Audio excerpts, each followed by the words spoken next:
Puss in Boots by Charles Perrault.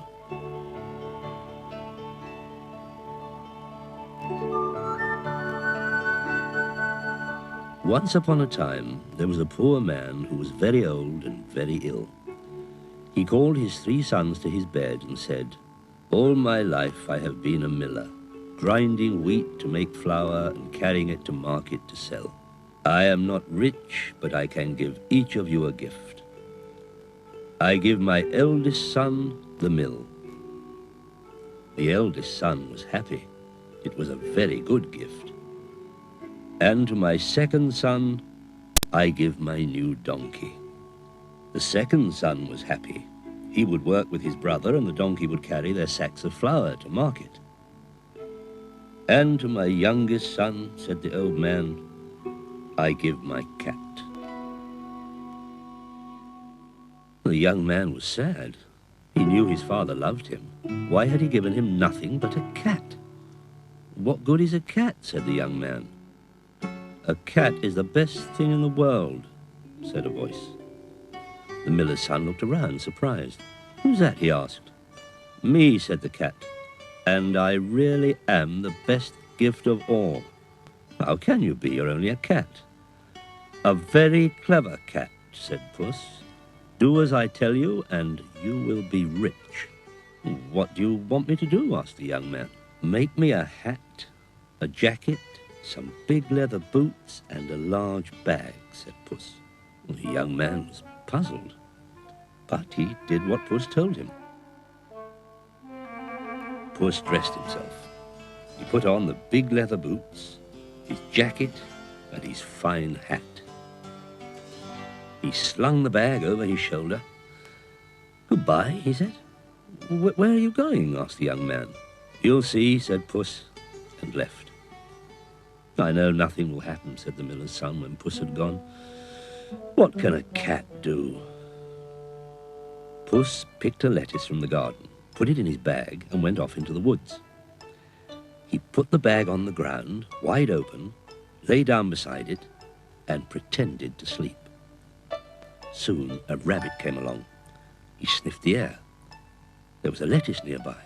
He smelled it. He saw it and jumped into the bag to get it. Puss sprang up, pulled the string, and closed the bag.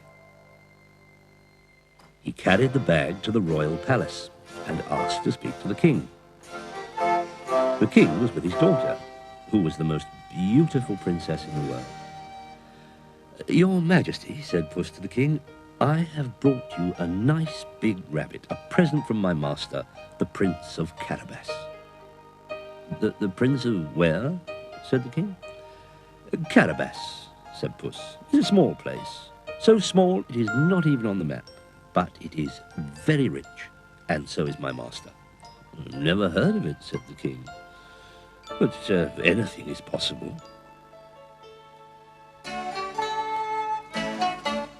Every day, Puss caught a different bird or animal. "A present from my master, the Prince of Carabas," he told the king.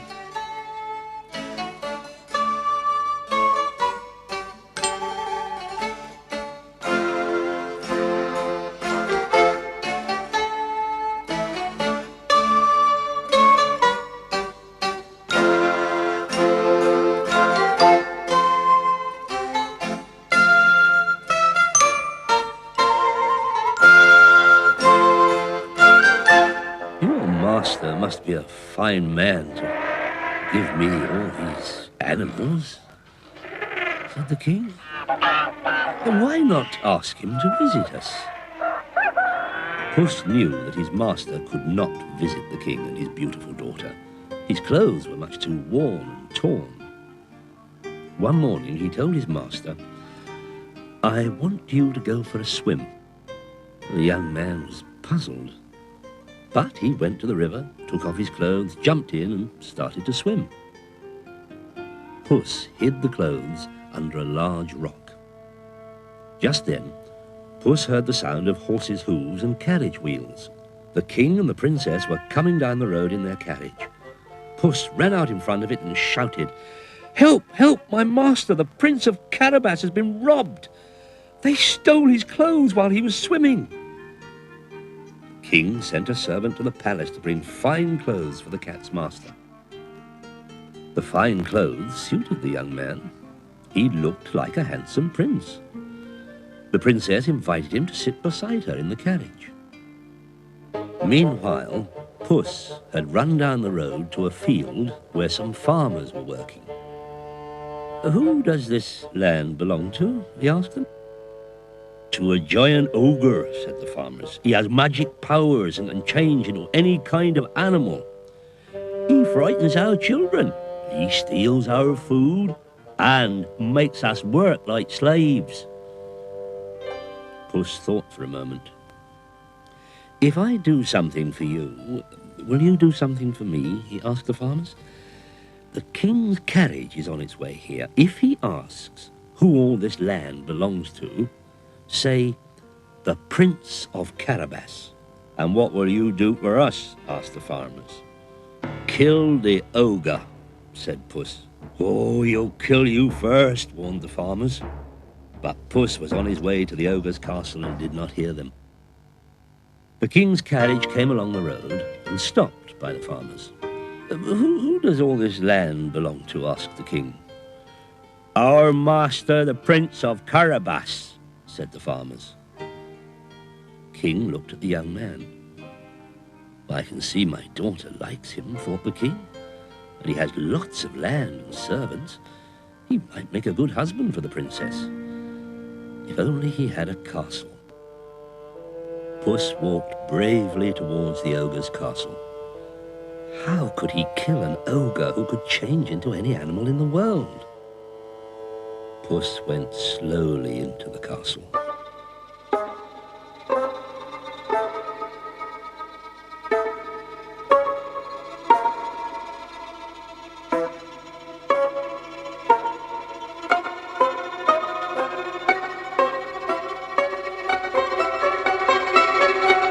"Who are you and what are you doing here?" said a booming voice. Puss looked up and saw a gigantic, ugly ogre. He shivered in his boots. "I have heard that you can change yourself into any animal in the world," said Puss in a frightened voice. "That's true. I'll show you," said the ogre. And he changed himself into a lion. Puss jumped onto the table in fright. "Change back, please," he called. The ogre changed back, and Puss came out of his hiding place. "Well, it's not so hard to change into a large animal," he said, "but I don't think you could change yourself into a small one." "Of course I can," said the ogre. "Well, as small as a mouse? Impossible." "Impossible?" roared the ogre. "Watch." And he changed himself into a tiny, squeaking mouse. This was just what Puss wanted. He pounced on the mouse and gobbled it up. Soon afterwards, the king's carriage arrived at the castle. Puss was waiting outside. "Oh, there's your servant," said the king. "And this is my master's castle," said Puss. "The castle of the Prince of Carabas." The king was astonished at the beautiful castle. "Well, the young man who owns this castle can certainly marry my daughter," he thought. And so the miller's son and princess were married. And at the wedding, the happiest guest of all was Puss in Boots.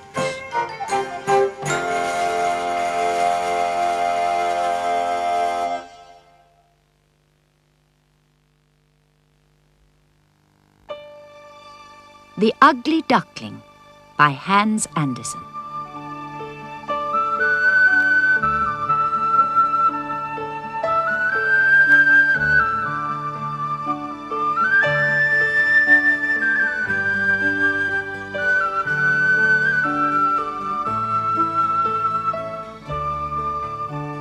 It was so beautiful in the country.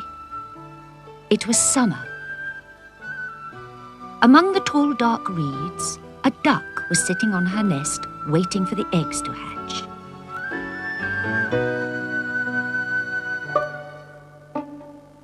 At last, she heard a crack. Cheep, cheep! One baby duckling had hatched. Cheep, cheep, cheep, cheep! Out of the eggs, one after another, came 4 pretty little ducklings. They stared at the wide, wide world around them.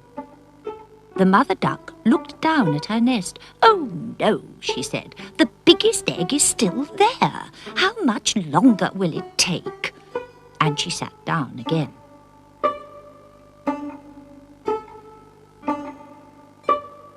At last, the big egg cracked open. Sheep! The baby bird tumbled out, but it did not look like the others. It was big and ugly. "It's awfully big," said the mother duck. "I wonder if it's really a turkey chick. Well, tomorrow I will try something and see." The next day she took her ducklings to the water. "Turkey chicks can't swim," she said. "If the big one isn't a duckling, we'll soon find out. Quick, quick," she called to the ducklings. "In you go." The first duckling jumped into the water, then the second, the third, and the fourth. Only the big one was left. "Come on, in you go," said the mother duck. The big one jumped into the water. It went under. Then it came up again and swam.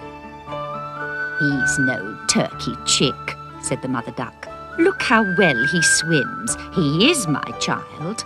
If only he weren't so ugly." "He's too big," said the other birds in the farmyard. "And he's the wrong colours. He's not like us at all." They pecked him and chased him, and even the girl who brought their food tried to kick him. So the poor little duckling ran away. He flapped his wings and flew over the fence. Outside was a dark green forest. The duckling walked through the forest all night.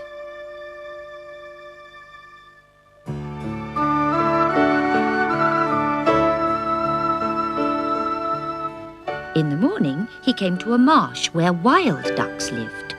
2 of them came over to look at him. "What sort of bird are you?" they asked. "You're so ugly." But before he could answer, bang, bang! 2 shots rang out. The 2 wild ducks flew up into the air. Bang, bang! There were more shots, and the wild ducks fell from the air. In the reeds were hunters with guns. The ugly duckling kept very still. Then hunting dogs came into the marsh. The duckling was terrified and put his head under his wing. Suddenly, a ferocious dog stood right next to him. Its tongue hung out of its mouth. Its sharp teeth gleamed hungrily. It came closer, closer. Then it turned its head, and off it went. "I'm so ugly," thought the duckling, "that even the dog doesn't want to bite me." He lay there quietly while gun after gun was fired. At last, the hunters and dogs went away, but the poor, frightened duckling waited until evening, then ran far away from the marsh.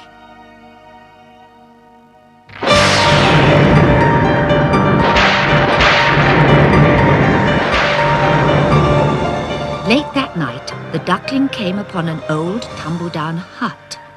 He could see a fire burning inside, and sitting in front of it, an old woman, a cat, and a hen. The front door hung crookedly from one hinge, and the duckling squeezed his way into the hut through a crack. "What's this?" said the old woman when she saw him. "It's so ugly. Well, come in for a while and get warm." But the cat and the hen didn't want the duckling in the house. "What good are you?" said the cat. "Can you arch your back and purr when the old woman strokes you?" "Can you lay eggs?" asked the hen. "I can swim," said the duckling. "Who wants to swim?" said the cat. Well, get out. So the ugly duckling went out into the forest, where he stayed all alone.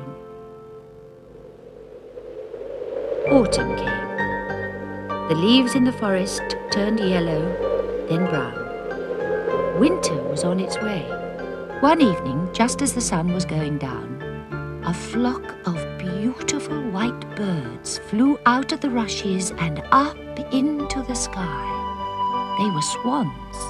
They were flying to a land of warm sunshine and unfrozen lakes, where they would stay all winter. They were the most beautiful birds the ugly duckling had ever seen. He did not know what those birds were, but he loved them as he had never loved anything before.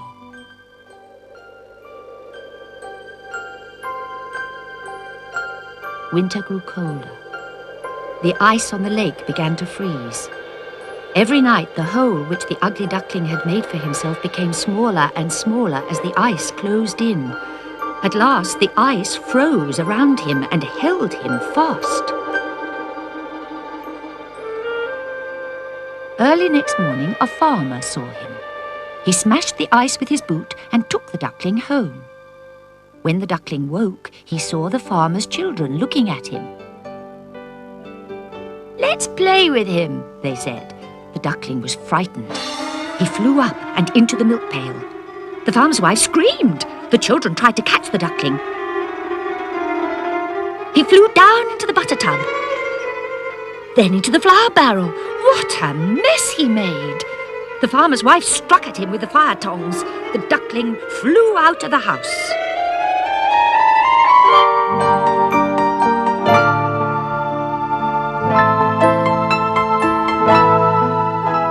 Then he made his way into the woods, where he stayed through the whole cold winter.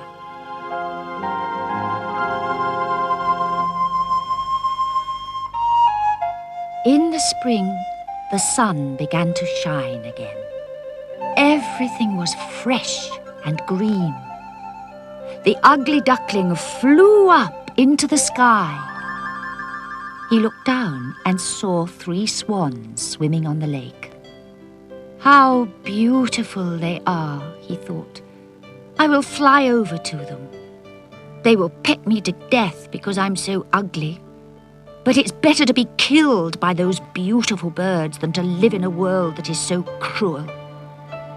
He landed on the lake beside the swans, bent his neck and said, "Kill me!" But then he saw his reflection in the water. He was no longer a clumsy, ugly grey duckling. He was a swan.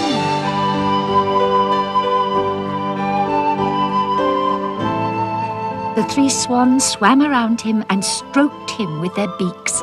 Some children came into the garden. "There's a new one," they shouted, "and he is the most beautiful of all." He ruffled his feathers happily.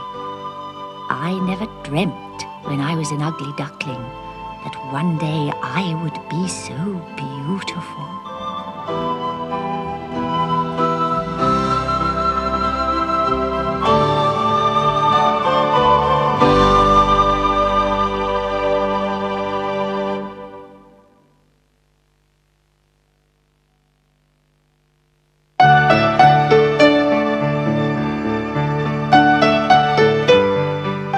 Rapunzel, from the Brothers Grimm. Once upon a time, there lived a man and wife who longed to have a child. One day, the wife said, "I think our wish will come true."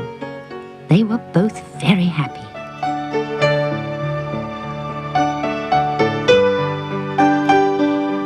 At the back of their house was a little window which looked down over a high wall onto a garden full of beautiful flowers and vegetables. Through the garden ran a sparkling stream, and in the stream watercress grew. Nobody dared go into the garden, for it belonged to a cruel and wicked witch. Day after day, the wife stared out of the little window at the watercress in the stream. In that country, people called it Rapunzel. It looks so fresh and green, thought the wife. I must have some. Please go into the garden and pick some Rapunzel for me to eat, she said to her husband. I can't, said her husband. The witch might catch me. If I don't have some, I shall die, said the wife. The husband loved his wife and did not want her to die. So, that night, he climbed over the wall, down into the witch's garden, and picked some Rapunzel for his wife. It tasted so good that his wife wanted more. If you don't get more of it for me, I shall die, she said. So the next night, the husband climbed the wall once more. But just as he was about to pick some watercress, he looked up. The witch stood before him. How dare you climb into my garden, she cried angrily, and steal my Rapunzel? Oh, please, said the man. My wife is about to have a child. She will die if she cannot have some. If that is true, said the witch, then take as much as you want. But you must promise that when the baby is born, you will give it to me.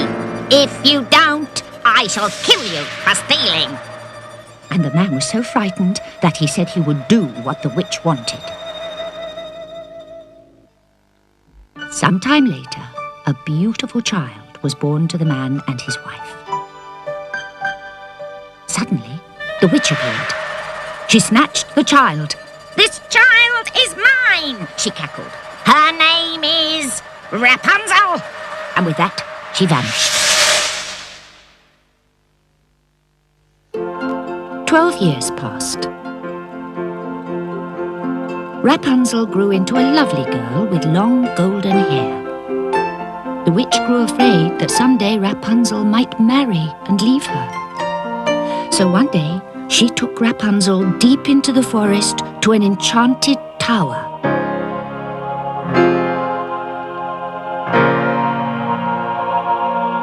There, at the top of the tower, she locked Rapunzel in and cast a spell so that the tower had neither stair nor door.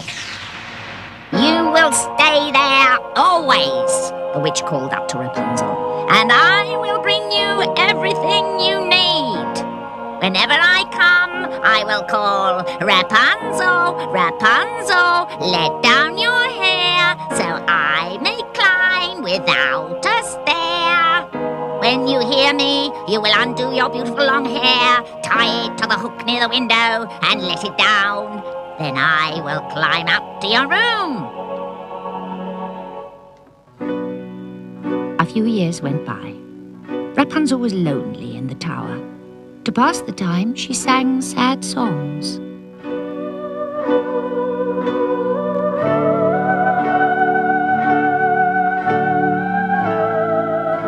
One day, the king's son was riding through the forest. He heard someone singing in the tower.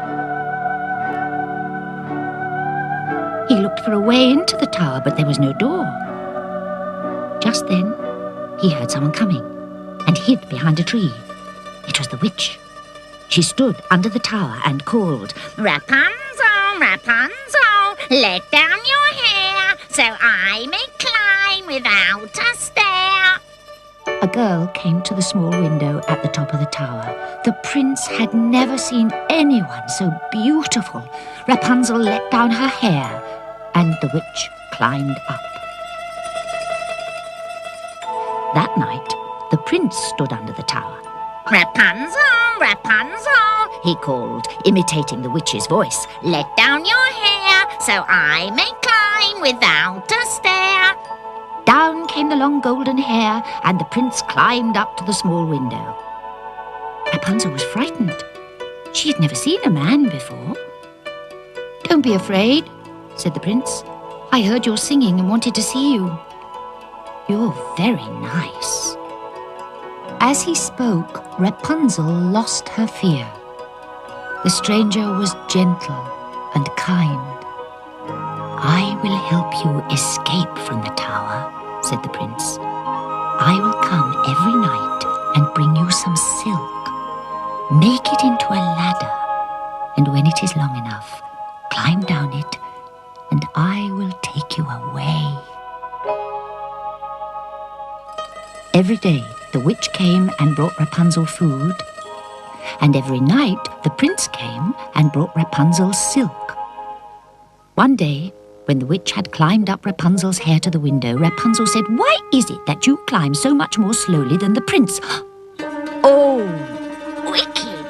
wicked child," said the witch. "I thought I had hidden you from the world, but you have been seeing someone." She wound Rapunzel's hair around her left hand, picked up a pair of scissors with her right, and snip-snap, she cut off Rapunzel's hair. She tied Rapunzel's hair to the hook like a rope and made Rapunzel climb down. She took Rapunzel deep into the forest where no one would find her. "Here is where you will live," said the witch. "Get what food you can from the forest." The witch went back to the tower and climbed up. She untied Rapunzel's hair, pulled it up into the room, and waited.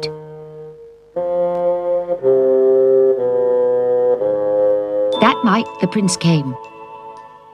"Rapunzel, Rapunzel," he called, "let down your hair so I may climb without a stair." The hair came down and the prince climbed up the tower. "Aha!" shrieked the witch. "You have come for your dear Rapunzel, but the pretty bird has gone from her nest. She sings no more, and you will never see her again." And she pushed the prince out of the window. He fell into some bushes full of thorns. The thorns scratched his eyes, and he was blind. He picked up a branch with which to feel his way and stumbled off into the forest.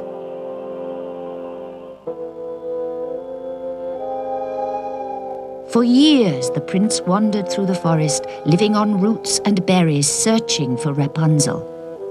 Then one day he heard a voice singing. It was the same sad song he had heard coming from the tower so many years before.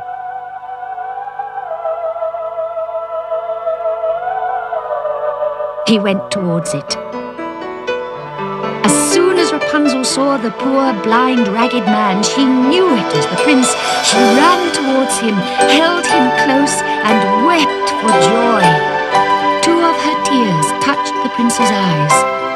His eyes were healed, and he could see again.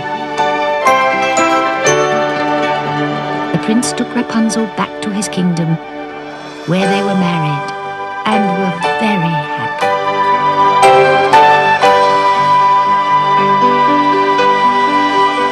As for the witch, when the prince fell, she untied Rapunzel's hair from the hook. Suddenly, it slipped from her hands. The witch was trapped in the tower. And for all we know, she may be there still, for she was never seen again.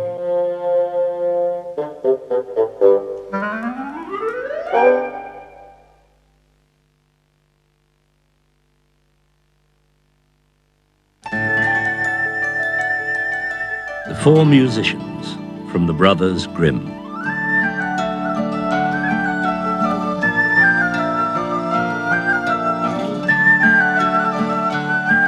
There was once a donkey who had worked for his master for many years, carrying heavy sacks of corn to the mill. When the donkey became old and was no longer able to do his work, his master decided to kill him and sell his skin. That night, the donkey decided to escape. "I may be old and weak," he thought, "but my voice is as strong as ever. I'll go to the town of Bremen and become a musician."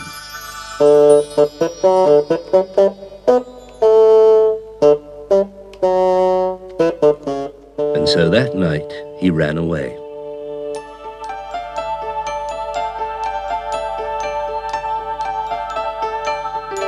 He had not gone far when he saw a dog lying in the road, looking very sad. "Hello, old dog, why do you look so unhappy?" asked the donkey. "I'm getting old," said the dog. "I was once a strong hunting dog, but now that I'm old and weak, I can't hunt anymore. My master wanted to kill me, so I ran away. But how can I earn my food now?" "Why not come along with me?" said the donkey. "I'm going to Bremen to become a musician. A donkey and a dog could sing together nicely."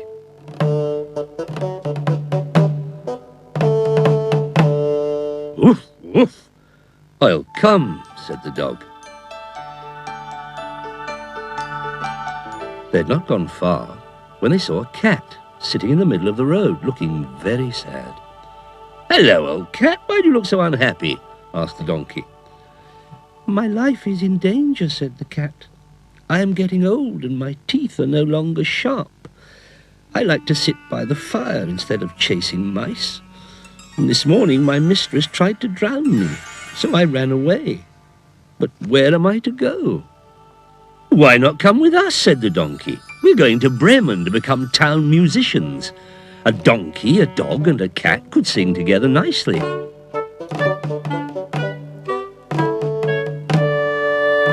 "Meow, meow, I'll come," said the cat.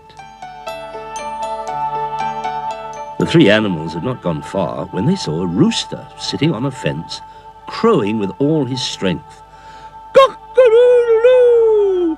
Cock-a-doodle-doo!" "Hello, old cock, what are you screeching about?" asked the donkey. "I'm frightened," said the rooster. "Every morning when the sun comes up, I crow loud and strong to wake the farmer and his wife. But today I heard the farmer tell his wife to cook me for Sunday dinner, so I'm crowing while I still can." "Why not come with us?" said the donkey. "We're going to Bremen to become musicians. A donkey, a dog, a cat and a rooster could make wonderful music together."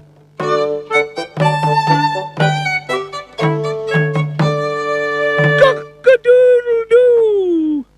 I'll come," said the rooster.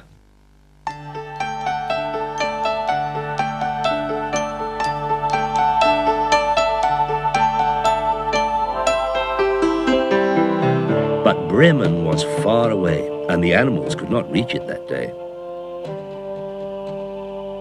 That evening, tired and hungry, they left the road and went into the forest to find a place to sleep. The donkey and the dog lay down under a large tree.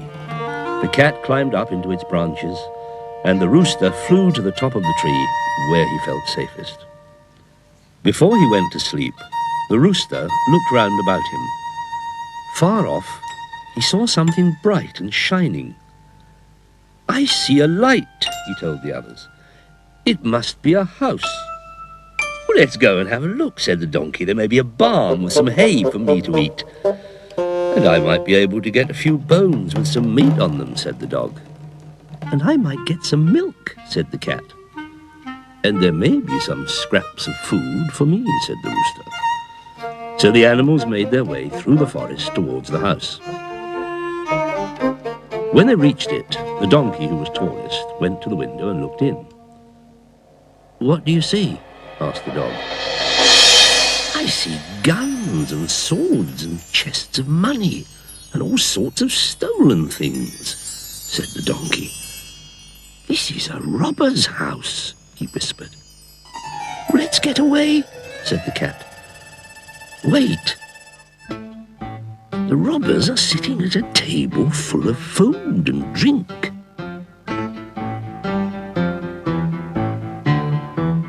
"Food," said the dog hungrily.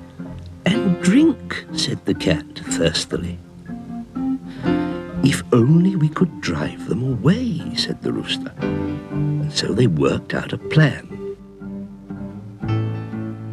The donkey stood on his hind legs with his front feet on the windowsill. The dog jumped onto the donkey's shoulders, the cat climbed onto the dog's back, and the rooster flew up and perched on top of the cat. When they were all ready, the donkey gave the signal, and they burst through the window.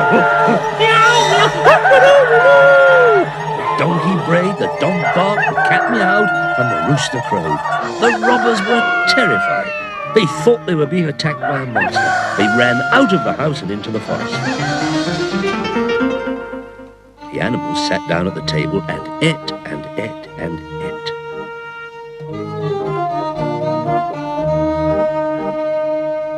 When they had licked and pecked the plates clean, they put out the light and looked for a place to sleep.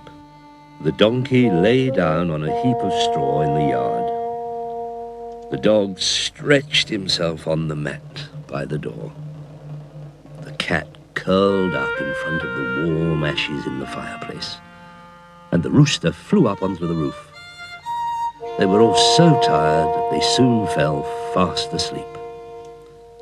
From the forest, the robbers saw that everything in the house was quiet. "We shouldn't let ourselves be frightened so easily," said the robber captain. "I'll stay here. You go and find out what really happened." And so one robber went nervously back to the house. Everything was quiet. He went into the dark kitchen and could not see a thing. Just then, the cat woke. Her 2 eyes shone as she watched him. The robber thought they were live coals and reached down to get a light. "Meow!" shrieked the cat, spitting and scratching at the robber's face. "Yipe!" screamed the robber. He ran towards the door and stepped on the dog. "Oh!" growled the dog and bit his leg. "No!" screamed the robber and ran out into the yard past the heap of straw. "Eeyore!" brayed the donkey. He kicked the robber and sent him flying. "Yowp!" screamed the robber and woke the rooster on the roof. "Cock-a-doodle-doo! Cock-a-doodle-doo!" shrieked the rooster, flapping his wings. The robber ran back to the forest as fast as his legs could carry him. "Oh, we can't live in that house anymore," he told the others. "First, a horrible witch spat at me and scratched me with her long nails. I ran for the door and a man stabbed me in the leg with a knife. I ran into the yard and a monster hit me with a big wooden club. And on the roof sat the devil, waving his arms and screaming, 'Cut the man in two! Cut the man in two!'" The robbers turned their backs and ran.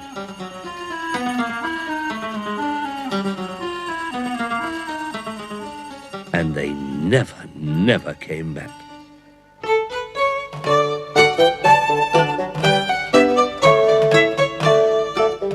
The 4 animals liked the house so much that they never went to Bremen to become musicians after all. Every evening, after supper, they sing together. They make a dreadful noise, but since there is no one to hear them, they think to this day that they are the finest musicians in the world.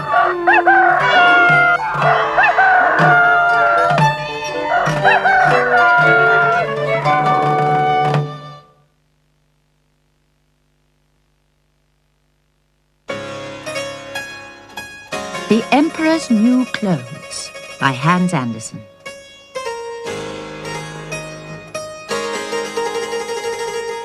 Many years ago, there was an emperor who liked new clothes so much that he spent all his money on them. He had a different set of rich and beautiful robes for every hour of the day. And every time he changed, he admired himself in the mirror.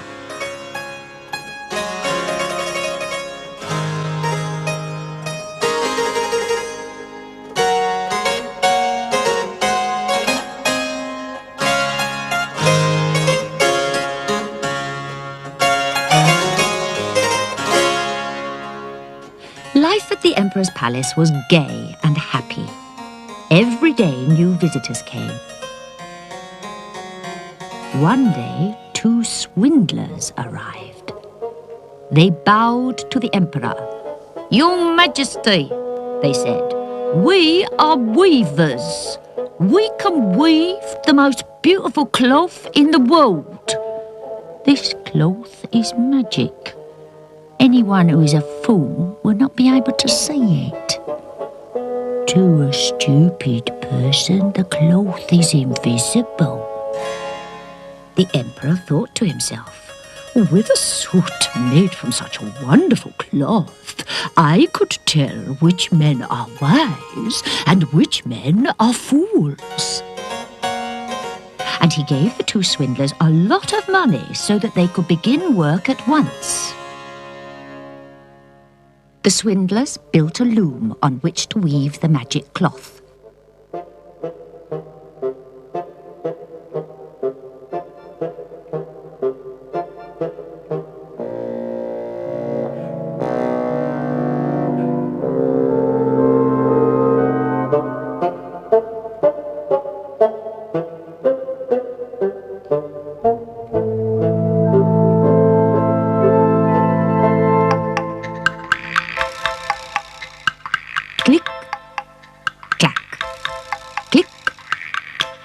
went the loom.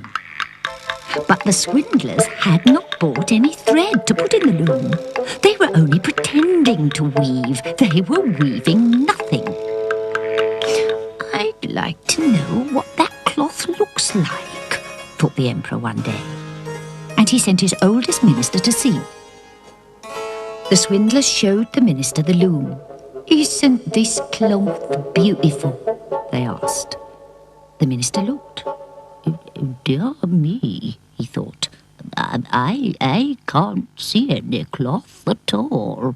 But if I say I can't see it, the Emperor will think I am a fool." "Look closer at the colours in the cloth," said the swindlers. "Here is purple and blue and orange and red, all woven into a lovely pattern. What do you think of it?" "Oh," said the minister, it's beautiful. I shall tell the Emperor how lovely the cloth is. And tell him to give us more money to buy silk and gold thread. We need it to make more cloth," said the swindlers. A week later, the Emperor sent a noble lord to see if the cloth for his new suit was finished. The noble lord stared and stared at the loom, but could not see any cloth in it. "Good heavens," he thought, "I can't see anything. Does that mean that I'm a fool? If so, I must make sure that nobody finds out."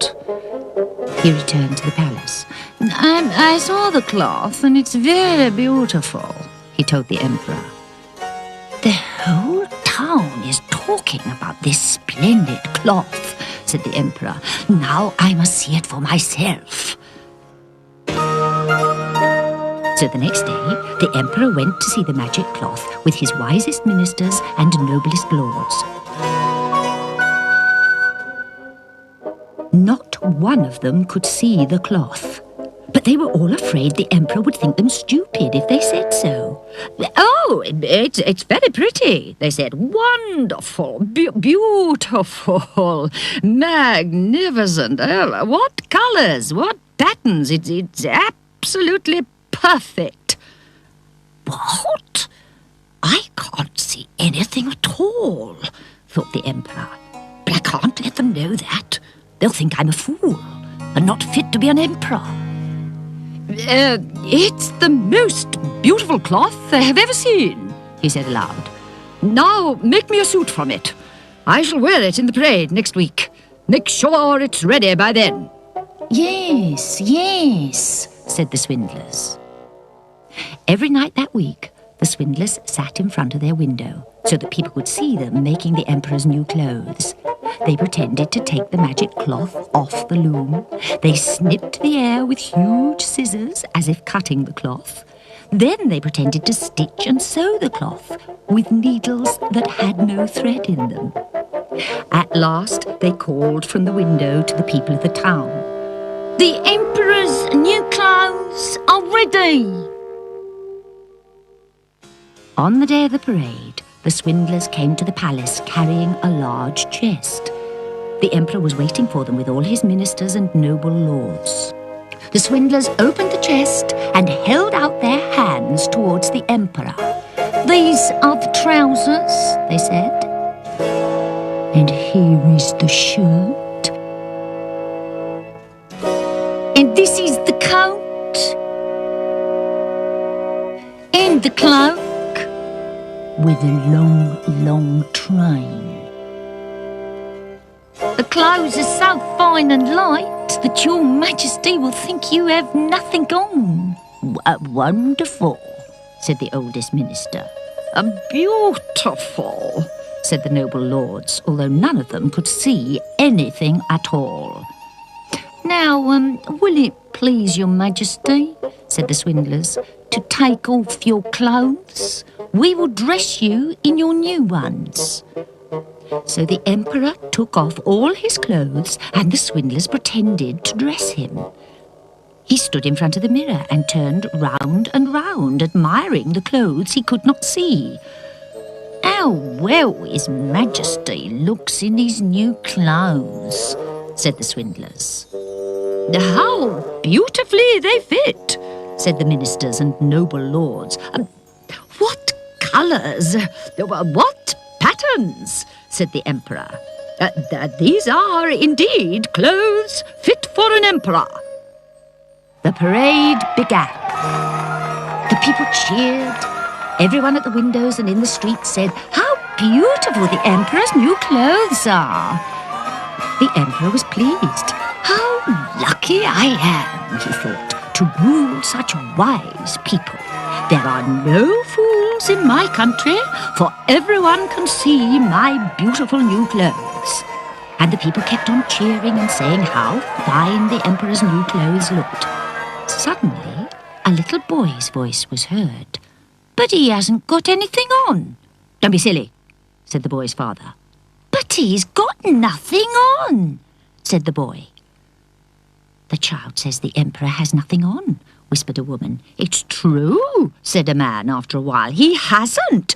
"That's right, he hasn't. He has nothing on at all," said the people, one after the other, and they began to laugh and laugh and laugh. The emperor shivered, for he knew the people were right. The swindlers had made a fool of him and all his ministers. "But we must go on with the parade," he thought, and he marched on with all his ministers and noble lords behind him.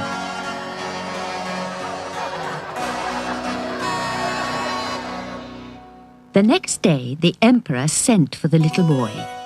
"You are the only person in my kingdom," he said, "who was not afraid to tell the truth. From now on, you will live at the palace. When you grow up, you will be my wisest minister and stop me from ever being a fool again."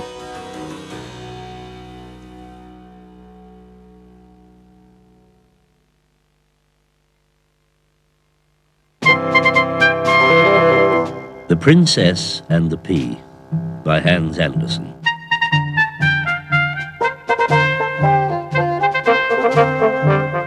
Once upon a time, there was a young and handsome prince who wanted to marry a princess and have a family.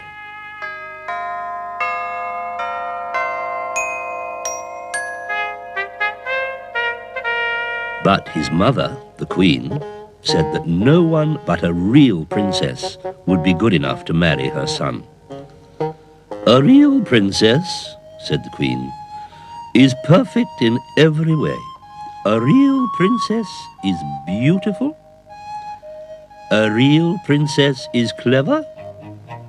A real princess is sweet and very, very sensitive."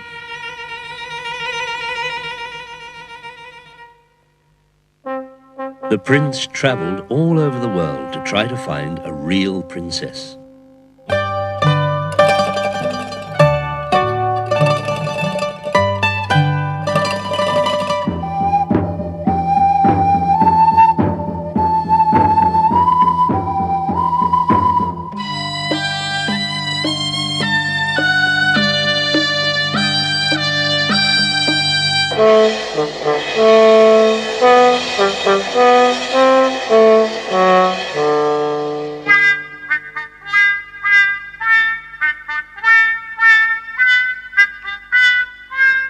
But there was something not quite right about every princess he met. Some were too fat, and some were too thin. Some were too tall, and some were too short. Some were too ugly, and some were too stupid. Some were too greedy, and none of them was really sensitive.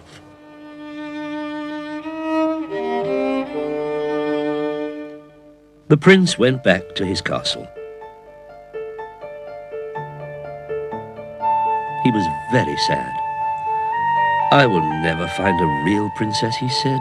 "I will never marry and have a family."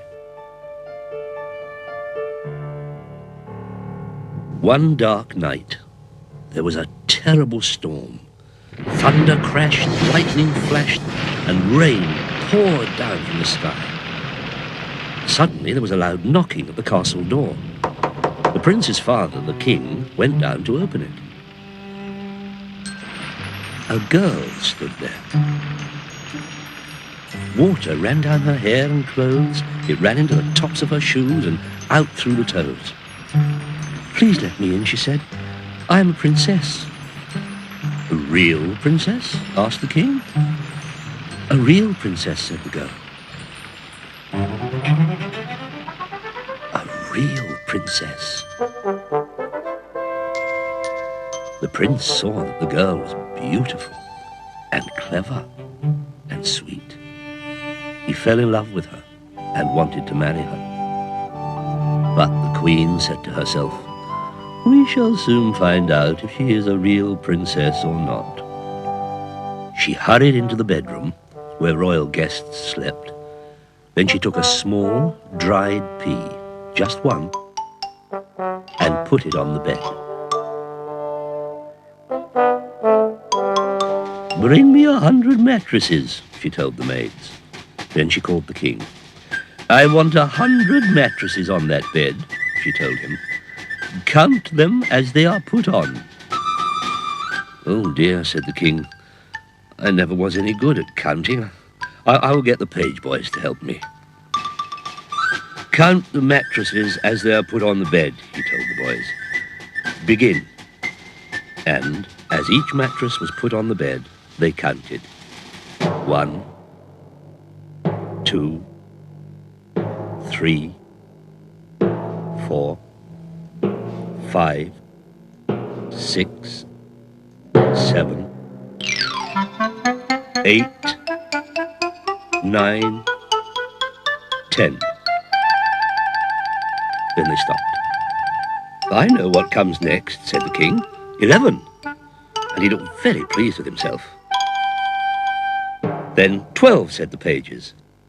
13, 14, 15, 16, 17, 18, 19, 20.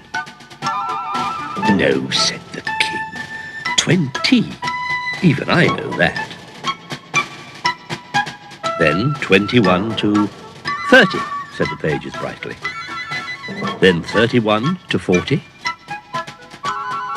41 to 50, then 60, 70, 80, 90 to 99, and 100, said the page boys and king together, as the maids put on the last mattress. "Good," said the king. "I knew we could do it." The queen came back. "Are you sure there are 100 mattresses on the bed?" she asked. "Yes," said the king. "We all counted." "Good," said the queen. "Tonight the girl will sleep on top of them, and tomorrow we will know if she is a real princess or not." The servants put a long ladder against the mattresses, and the princess climbed up to the very top. "Good night," said the queen, and everyone left the room.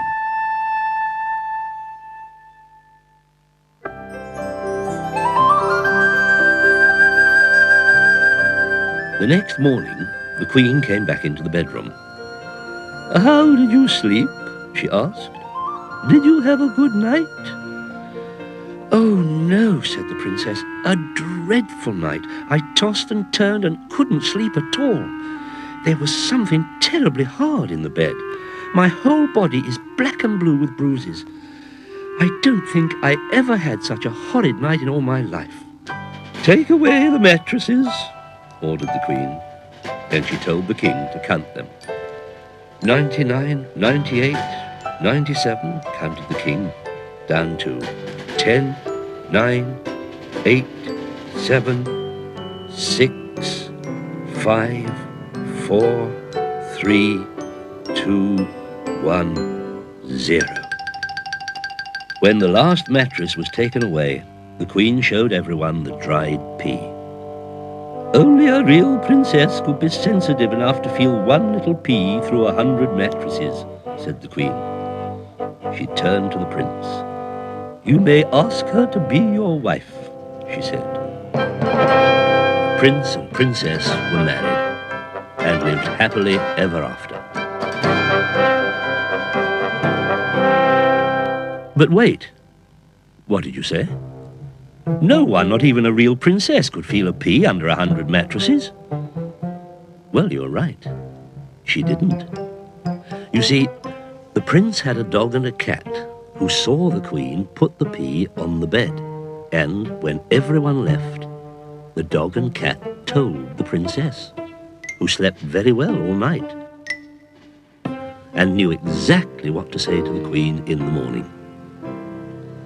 The prince and princess and their children looked after the dog and the cat for the rest of their lives.